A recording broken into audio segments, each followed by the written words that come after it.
Welcome to Constructive, a podcast about construction, technology, and whatever else comes up. Hope you enjoy.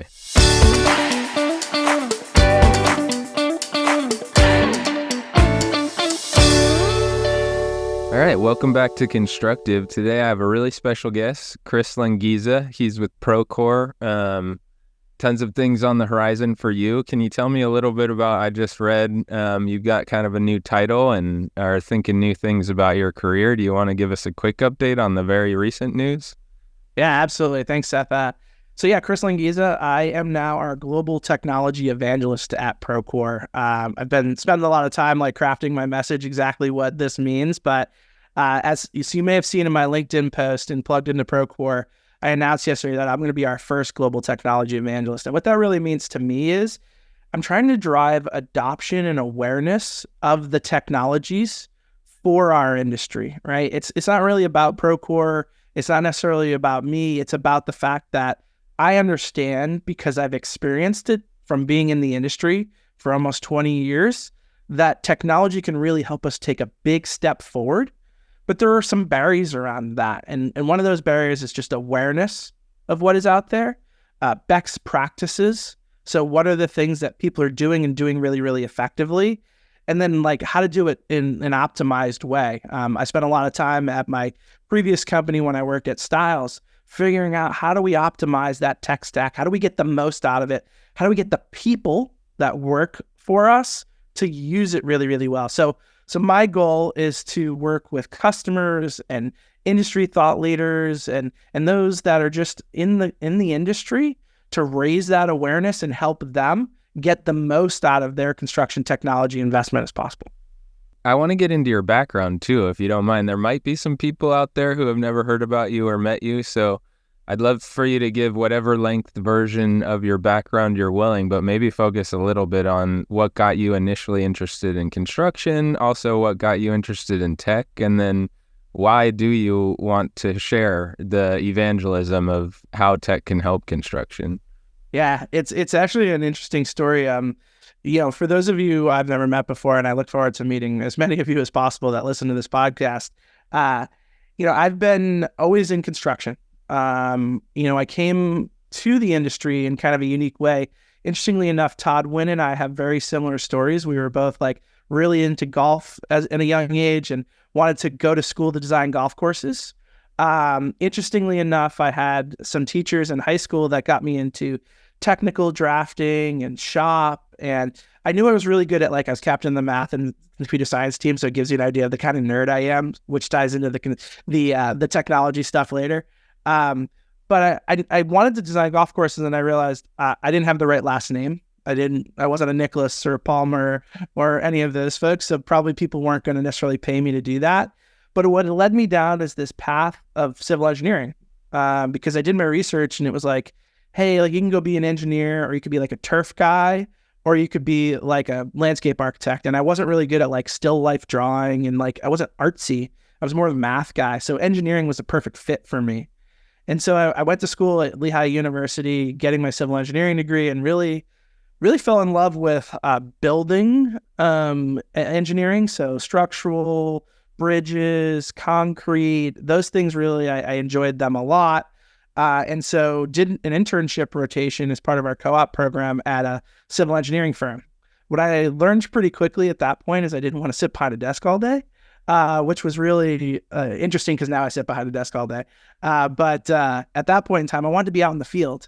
And one of my rotations that I did was bridge inspections, both old and under construction or repair.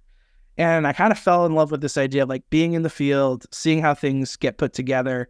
And so my first job out of college was at a contractor. I worked for Whiting Turner right out of school. I also worked there at a time that was 2004. My first job was a multi-story high-rise, 13-story building, and I walked in the door, and our accounting system was green screen. Everything was pen and clipboards, and I was walking around this building trying to keep track of door hardware and submittals and change orders. We had spreadsheets, and I asked around. I was like, "Don't we have a system for this?" And they're like, "Yeah, this is our system." And I'm like, "Interesting." 2 years later, I got a phone call from a company that said, hey, we've got this job as a project engineer for a company that builds golf courses and hospitality resorts. And I was like, sold. They're like, we haven't even told you about the job. And I'm like, yeah, but I'm sold. So, and they, part of the conversation, the interview process, they really said, hey, we're all a very innovative company. We invest a lot in technology. This is great. So this is 2006. And I took a job for a company called White's. At the time, it was called White's Golf. And I built clubhouses all along the Southeast and all around the U.S. Kind of achieved my goal of building a golf course as well during that time. But what I also realized there very quickly was their idea of innovation and technology was very different than mine.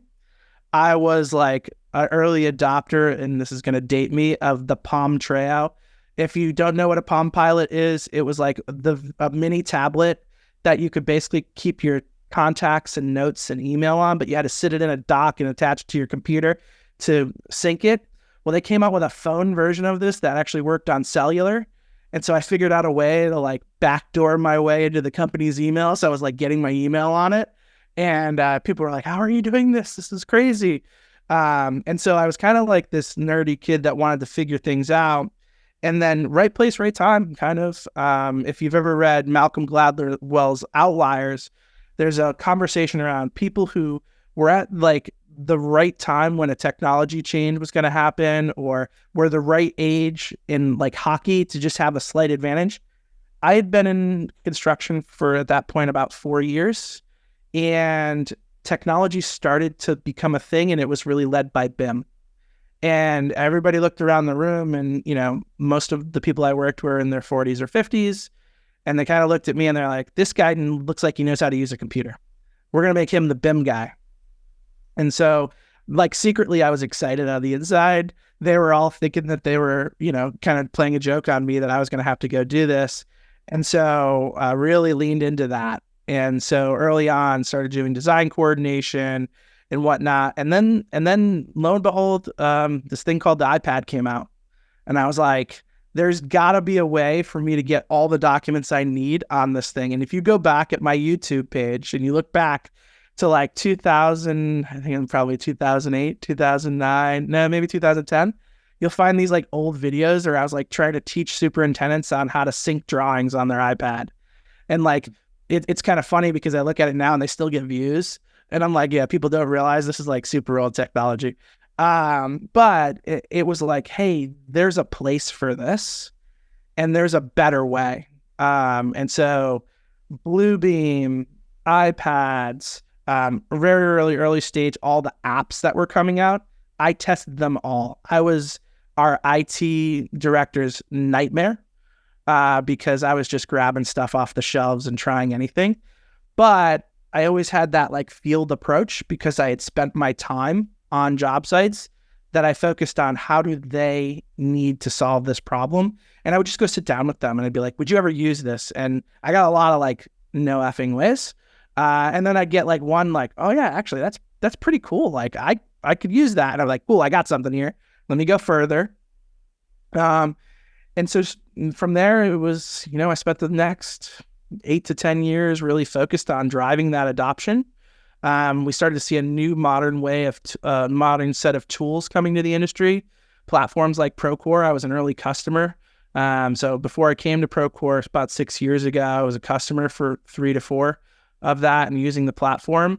And the whole origin story of how I got to Procore was they were building their marketplace and they were looking at customers who were using integrations into their Procore platform. And they thought they had an error in the data because I had about 25 things wired into Procore. And they're like, we don't have 25 working integrations on our marketplace. How's he doing this? And so they called me up and they're like, can you tell us a little bit more? Like, you seem to use more integrations than anybody else. They didn't tell me at the time, like the difference in scale. Like most people, it was like 2 or 3, and then it was like me. And I kind of took this approach of all these point solutions were on the market. They all wanted me to test it by at that point. Like I was speaking at a lot of conferences, people knew me. And I said, sure, I will try it as soon as you have an integration into Procore. And so I said, I will help you develop it. I will tell you what it needs to do. I might even help you like figure out the endpoints. Like I was doing some of my own integrations at that point. And so we helped launch a lot of integrations, or at least V1s of them, with a lot of different solutions, whether that was like Pipe or DocuSign or a lot of things that were kind of point solutions on the market at that point that we needed them to work with our normal workflows, and we weren't going to use it otherwise. And so lo and behold, they're like, hey, you want to come work here and do that for a living? And I was like, sounds like a lot of fun. So the rest is history. About 6 years ago, joined the team to grow the marketplace. And then also turned my focus to other things that I think are really important for the industry to succeed. We need consultants and service partners to help us adopt the technology. So invest in growing our channel program. We need really strong relationships with the industry itself. So we'll call them industry associations and industry partnerships. So help grow that program.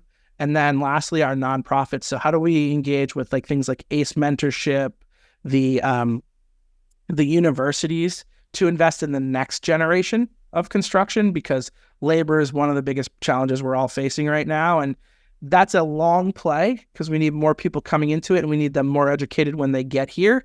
But somebody's got to make the investment there. So we invested in, we're about 98% of construction management certified schools use Procore in the classroom to teach about technology, to teach around project management skills, which is a really powerful thing to have as well.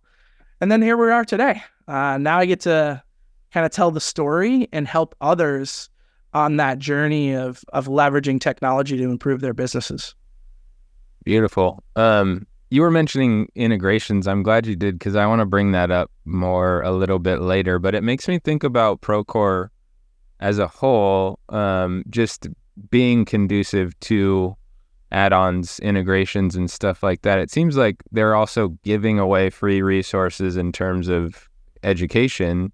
It seems like Procore kind of aligns with my mission statement for this podcast being about constructive. Like, they're trying to build up the community and allow integrations. And what about Procore makes it so that they're just kind of like, let's get all the integrations, is that part of the culture at Procore?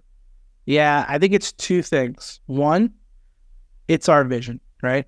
Our vision is to improve the lives of everyone in construction, right? We didn't write it to say improve the lives of just our customers, or improve the lives of just general contractors, or just project managers. It's everybody that works on a construction project.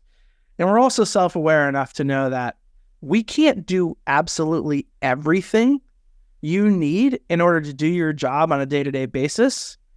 And so we have to integrate and work with others in order to simplify that, which will then improve your life a bit.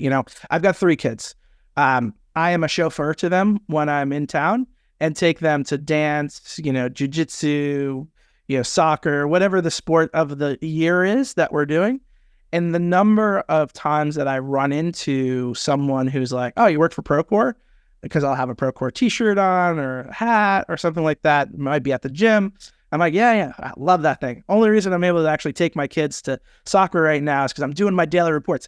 In unequivocally, they pull out their phone and show me like I've never seen Procore before, which is, it motivates me so much, because now I know, as a guy who left the house at 6 a.m. every day, sometimes 5, didn't come home till 7, 8 o'clock at night as I was working on projects, that people are now able to do their job, whether that's in Procore or in a point solution that integrates into Procore, but they can get it done and get back to their family, to spend a little bit more time for themselves.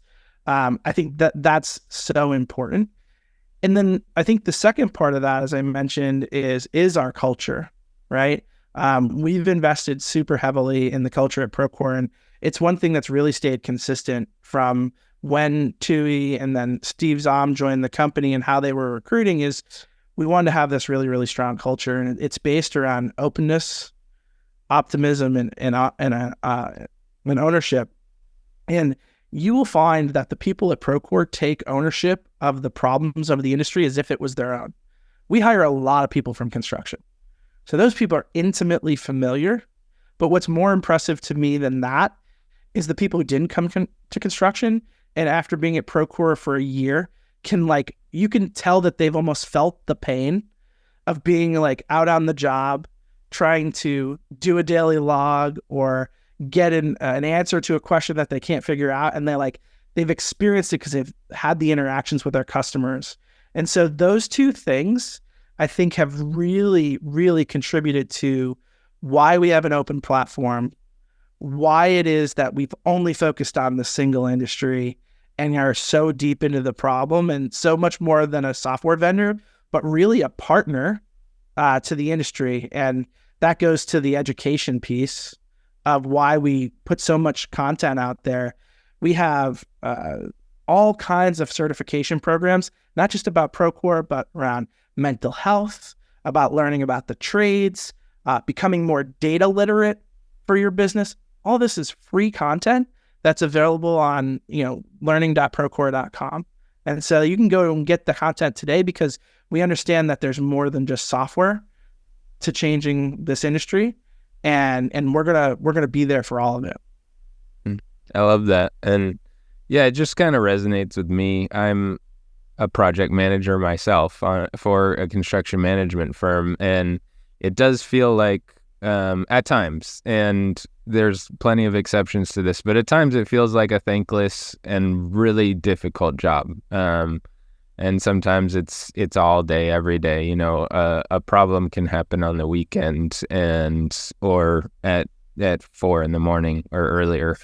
But there are times where it just feels a little lonely and a little bit thankless, because people blame you for when things go wrong, but they don't necessarily praise you when things go right. They just kind of expect it. So that's part of my purpose for this podcast too, is I just know there's a lot of us out there who are or have been project managers and feel that loneliness. And that's also why I called it constructive. I want it to be helpful, building up of the other people in those roles. And my goal is kind of the same as it sounds like yours is. Just think about better ways for PMs to get their jobs done so their clients are happier, so that they can go home sooner, so that they can see their kids more. I just had an 8-month-old too, so I really resonate with that. Or I just had a kid 8 months ago. He's 8 months old. But it's a beautiful thing to have a kid, and I just want construction management professionals to be able to get home to their kids. But what in general do you think about when you think about that term constructive, and is it part of your philosophy? Yeah. First of all, I love the concept of constructive. I love the name, right? Because we always talk about feedback is a gift, right? And so when I think of constructive, I think about like some of the most constructive feedback you can get is things that help you get better at what you're doing. And so the concept of centralizing a podcast, of helping the industry get better through education and awareness, is awesome. It's fantastic. And so we really believe in this too, in that we want you to use the software not because you have to, but because it makes you better, right? And I think what gets me really excited about technology today is, I think, over the last 10 years of construction technology, we've done a lot of investing to just get people to digitize. And so we've built things that look and feel like the clipboard that I was using 20 years ago on the job site to track door hardware, right? It's a form. There's some boxes you fill out. You have to do it because it's got to go on the wall for the next person to come and inspect it. But it's not actually making you a lot better, other than the fact that, hey, you now have the data and you've done this process maybe 50% faster than you did before. What gets me excited about like the next generation of construction technology is, I think this is where we actually start to really get constructive in how we change the way that the work gets done. This as a project manager. Anyone who's listening to this podcast knows the way that things get done on a job site is through conversations, right? We learn from them. I used to go and buy my senior superintendent breakfast every day. It was like $2.50. It wasn't a lot. but he would sit down and eat breakfast with me every morning. So I'd get like 20 minutes of his time, like undivided attention, as he would eat this, like basically 2 pieces of white bread with egg and cheese on it. Like, but it was my time with him. And I Was that learned every so day much. though? It was Every every day, day, okay. every day. Like Same if I didn't breakfast. show up with it, it was like, where's my sandwich? It's like, I don't know what to do. But it was my time to learn. And so I would ask him all kinds of things that I was working on, things that I saw on the job site. And this is my very first job, right? So I came from an engineering background. I had all kinds of questions. And so he would just like kind of walk me through this. And this is through conversation.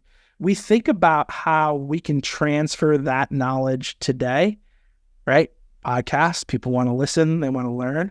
But how do we actually take all of those conversations and then take that data and then be able to serve it up to people in the right moment, in the right time? And that's where I get excited about some of the things around like AI and large language models, because they'll be able to use that data set of resources to then go ahead and serve that up to you and suggest the next best action, right? And help transfer that knowledge like maybe we haven't been able to before. So the term constructive and the idea of we need to get better. We have a lot of room for improvement.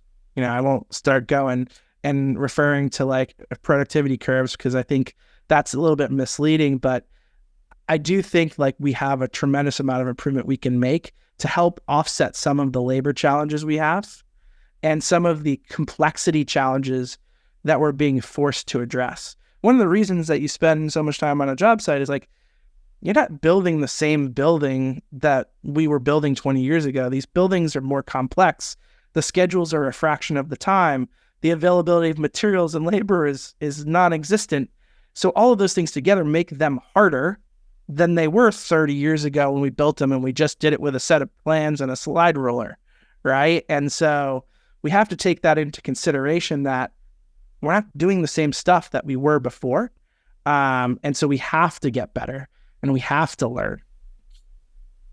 So true. Construction is a very unique industry. I think that sounds cliche, but I think it's super true. I don't think it's like any other industry where it's forced to be local. When you're building something, it is where it is. And because of that, there's different codes, regulations, governmental bodies. It just creates a lot of problems that I think are unique to our industry. But I wondered, you mentioned AI, and I just kind of want to get into that quickly. Like, can we talk a little bit about how Procore intends to use AI, or what you think is going to be useful I mean, AI is exploding right now. I'm sure it's already in talks at Procore, but what do you think is going to be the most useful application of AI in Procore or in construction in general? Yeah. So I was literally on a webinar about this on Tuesday, talking to Jeff Sample from the Contact Crew and Trent Muskelly and Josh Levy from Document Crunch. We had done a webinar about 6 months ago about, is AI hype or hero, right? And we were like, hey, we need to keep having this conversation because so much is changing so incredibly fast, right? And so this might be a surprise to folks, but Procore actually acquired some AI-based companies several years ago. And there's a lot of AI already baked into the platform that I hope you never know it's AI. Candidly, like, in my opinion, the best forms of like AI, computer vision, machine learning, or stuff that nobody ever talks about the fact that they're AI, it just makes you better and faster. For those of you who are Gmail people, if you write emails anymore, like it completes your sentences, and like now it's getting closer to like paragraphs and like scheduling meetings. Like that's all powered by AI and machine learning and natural language processing behind on the back end. But they're not like, oh, check out our new AI feature, right? And so what I get really excited about is, I mentioned it before, the conversations.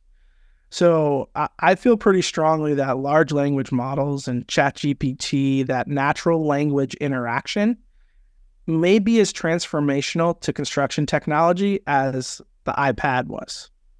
And the reason I say that is it unlocks the way that our users interact with data and the way that they actually contribute data to the system.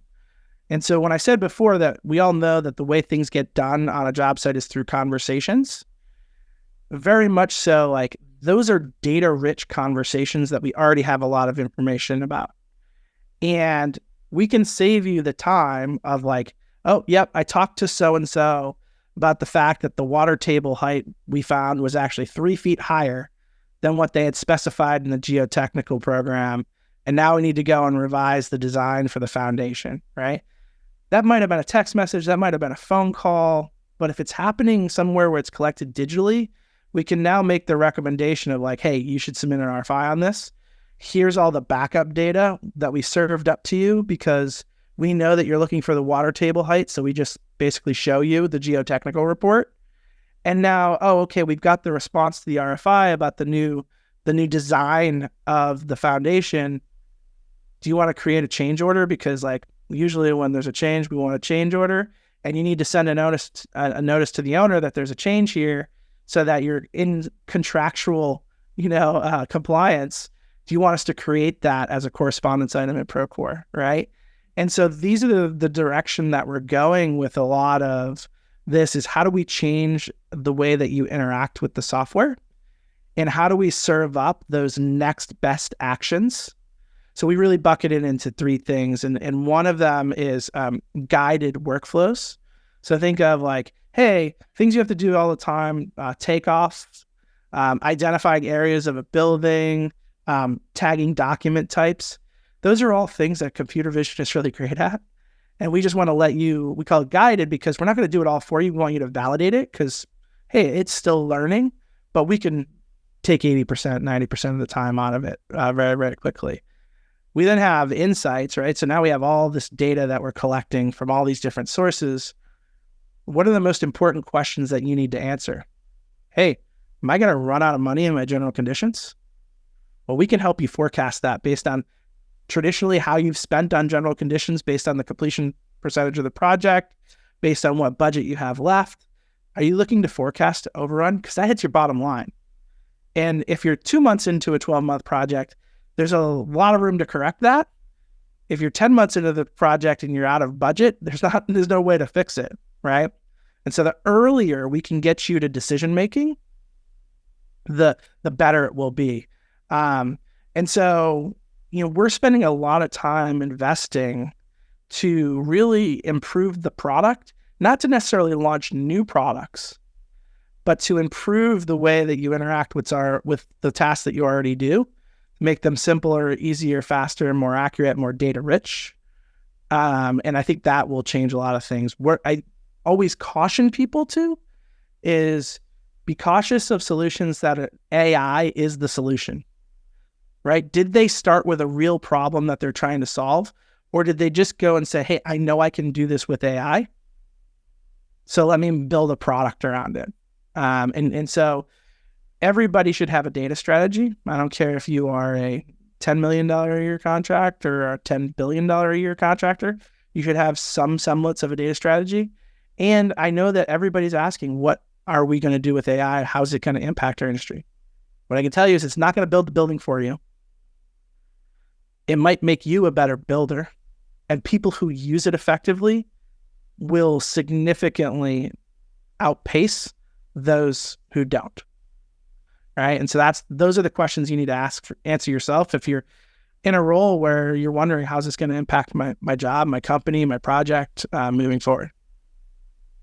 Cool. You've, the last time I saw you on a podcast, it was more at the beginning of COVID, and you were talking a little bit about how COVID was affecting the construction industry, potentially in some positive ways, just because we've had to try some things. I wonder if a lot of those changes have stuck around that you've seen, and what are the best ones that, we learned this during COVID out of necessity, and now we're really thankful we did.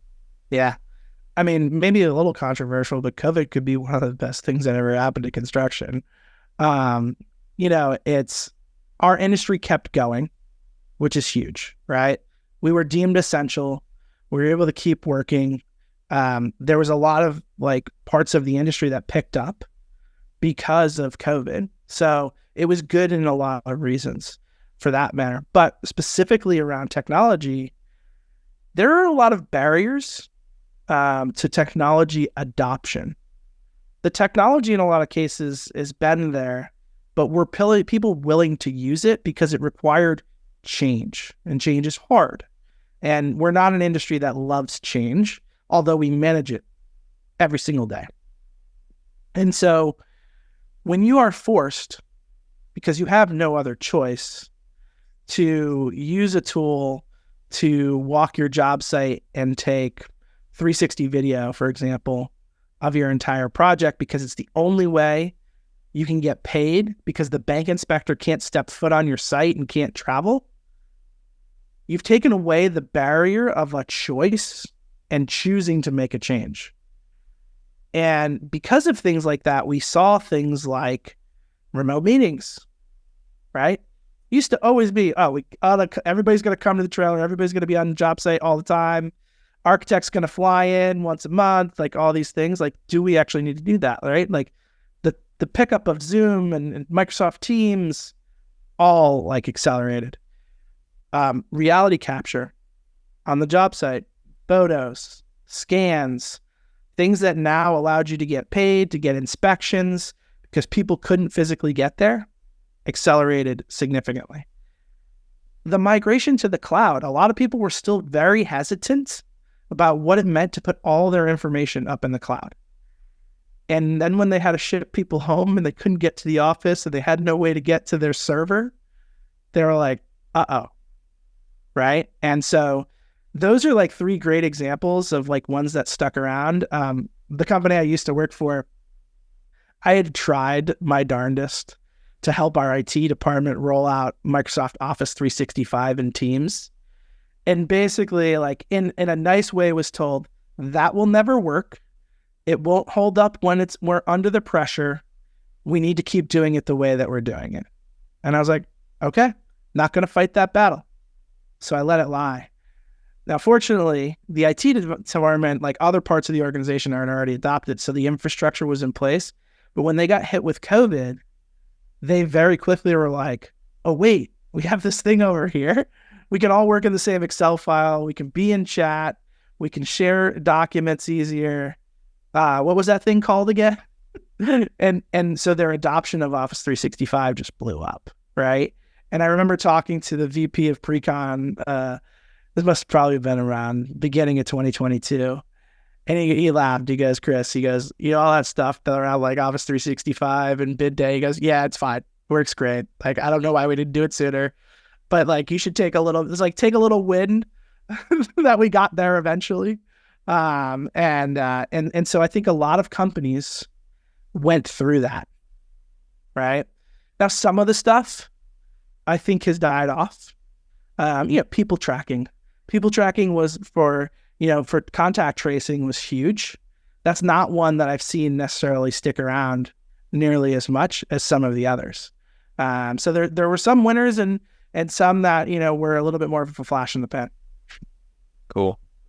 And your role now, including the word evangelist, just makes me think about this, but I have this vision or utopian idea of how I wish construction was in my head, and it involves a lot of tech and robots and drones, and it's also like a cleaner version of construction where things just tend to go better, and everybody gets to win. A lot of these things in my mind that I wish construction could be like this, and this is what I want to work towards, to create a construction industry that also the outside world looks at and thinks of as like a beautiful, amazing, creative art, because I think construction can be that. And I wonder if you just have some personal goals about the construction industry, like where do you want to see it go? And why is being at Procore in this role going to help you get there? And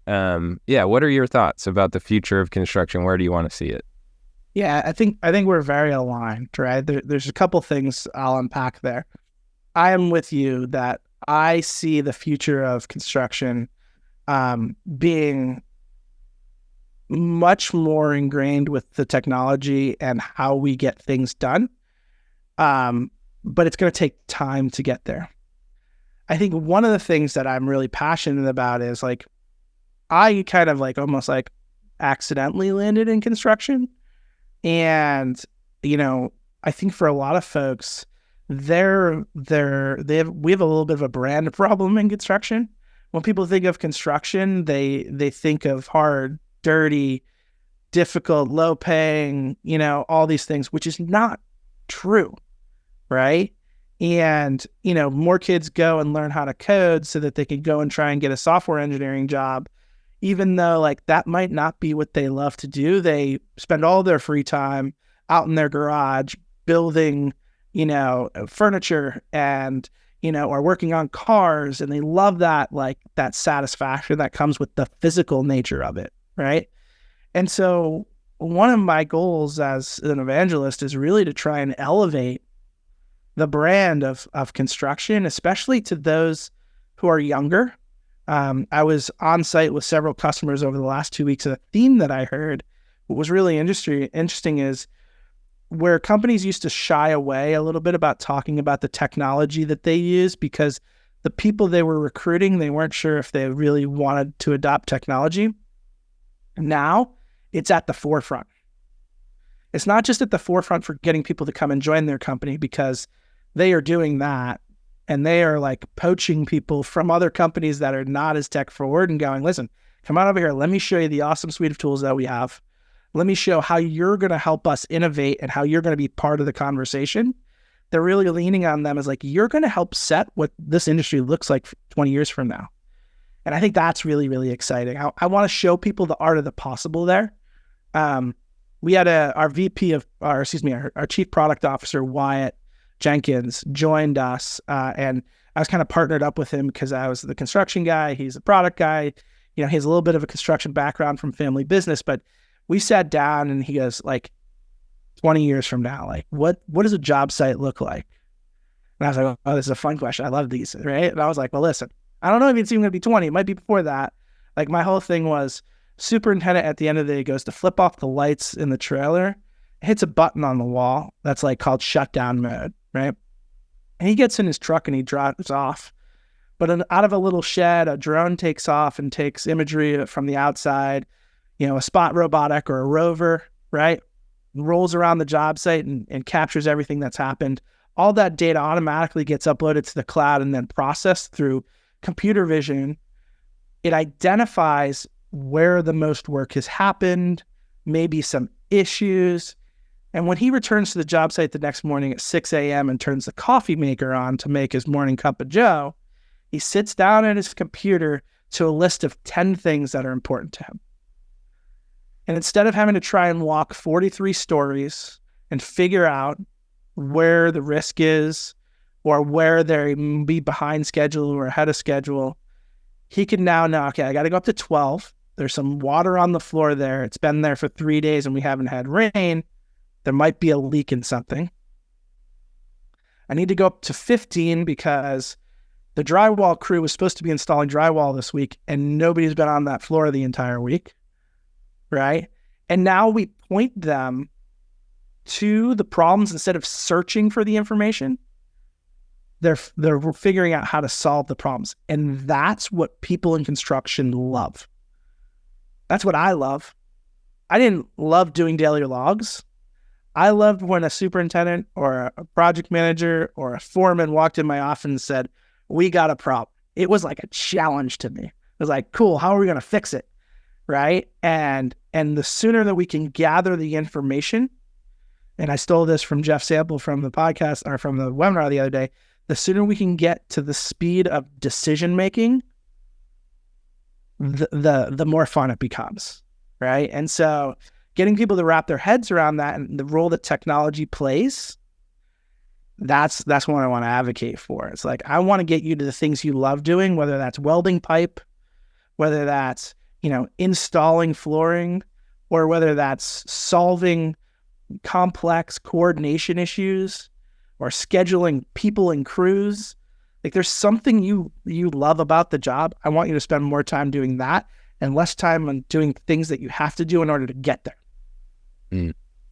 So true. And I love that. Man, you painted a really cool picture. I'm excited and hopeful that it turns out just like that in the construction industry. I love the idea too, like technology really helping you, like that image of waking up in the morning, coming to the job site, and there's kind of a list already of these are what have been identified as critical items. And I like the idea that there's a little bit of interchange there too, where we're trusting a computation to do some computation on some data that it's gathered from the site without us needing to do anything. And then I would hope too that we get to I just think when I think about data too, I think about that data journey and how important it is in construction that like we understand how data is getting processed too, because I think even as AI takes away some of the need to, kind of like a calculator did, you know how at some point kids started just using calculators on tests and everywhere, and I think they're probably still teaching long division, but if they're not, I think they should, because I think we need to know how it works even though we have a calculator. In the same way, I think on construction we kind of need to remember and check that data journey. You know, where did this data come from? How did we get it? And even if it's the AI is able to do a lot of the reporting for us, I feel like we should see behind the scenes. Do you think that's something that we need to be careful about? 100%. You know, there's a whole other podcast that needs to happen around new math. You only have an 8-month-old. Wait till they get to third grade, and the way that you learned how to do division and fractions is no longer the way they do it anymore, but I'll leave that there. It's so important, and the calculator is a great example, right? The first people that use calculators, and even like I had estimators that used to use a calculator with tape on it, right? I don't know if a lot of people still have those around, but the reason that they did that is because of trust. And you needed to understand how to do it manually so that you could check the answer and make sure that it was right, because you didn't quite trust it yet. And we're seeing the same thing with technology and AI. It's like, I used to have a VP of construction that I worked for, and we had all these dashboards that we built, and we were able to bubble up projects that we believed were at more risk. And he would sit down and he'd lean back in his chair and he'd go, "How do it know?" Right? And I'd have to kind of walk him through, okay, well, here's the data that we use to measure this. Here's the data we use to measure that. That's getting here. We then say, if this or that, then flag it. And then if you get more than 3 flags, blah, blah, blah, blah, right? And I would walk him through the knowledge. With AI, it's a black box for people still. And so there's a trust element of, where did it get the data from? How did it come up with the answer? I don't quite understand this. This is like magic, right? And so there's still a hesitancy there to trust it because we haven't seen it validated enough. And we've also seen enough of examples through the news and whatnot where the answers are completely erroneous or made up or biased, right? And so we're still in this stage of building trust around the information. We are not far as an industry and probably even as Procore from being able to bubble up the most important things for you. People will trust that more because they're like, oh, well, I already knew that was an open RFI. I already knew that was this. Procore is doing something to say this is more important because the due date's closer. These type of RFIs around electrical tend to cost more than ones around paint, right? Like these things that seem logical that we've like pulled from SMEs' brains, they are able to be applied there to say, hey, listen, if you don't do anything else today, go close out these 4 things. And you'll know that you've reduced the risk more than just starting at the top of the list of items that you have, right? And so the more that we can develop that trust, so the more that people understand it and are educated about what it can do, what it can't do, and what's important for inputs. Like you can get really deep into AI around like prompt engineering and good prompt engineering versus bad prompt engineering, different podcast. But the reality of it is like understanding the high level of those things now allows you to go, okay, I'm willing to trust this answer, right? And I'm going to go in action because of it. That's cool. Thanks, Chris. That's basically all I got, but I wanted to give you a chance to plug anything. Do you want to tell people to come check out Procore or whatever? What are you up to lately? I appreciate it. Well, like I said, I'm really around kind of raising awareness of how technology can change our industry. I do a monthly newsletter. It's called Plugged into Procore. We talk about all the things that are happening tech in our industry, and maybe sometimes about how it's being implemented into our products or what our partners are doing, or just like really cool stories. So come on over to LinkedIn. You can subscribe to that. Probably a big one. If, and the other thing is reach out to me. Hit me up on LinkedIn, hit me up on Twitter, wherever your platform for choice is. I love connecting with people. I love people who have a story of where it didn't work as much as I do where it did. So I want to hear them because, people always come forward with the stories of how it was great. I want to hear somebody where it's like, you can't tell this live, but let me tell you about the like catastrophic failure that happened when we did something. I want to know because I want to learn, and I want to see if we could have avoided that, right? I'm still a problem solver at heart, right? And I have people reach out to me all the time, and they'll be like, hey, I've got X, Y, and Z. Like, we're trying to find a solution for Y. Like, can you help us?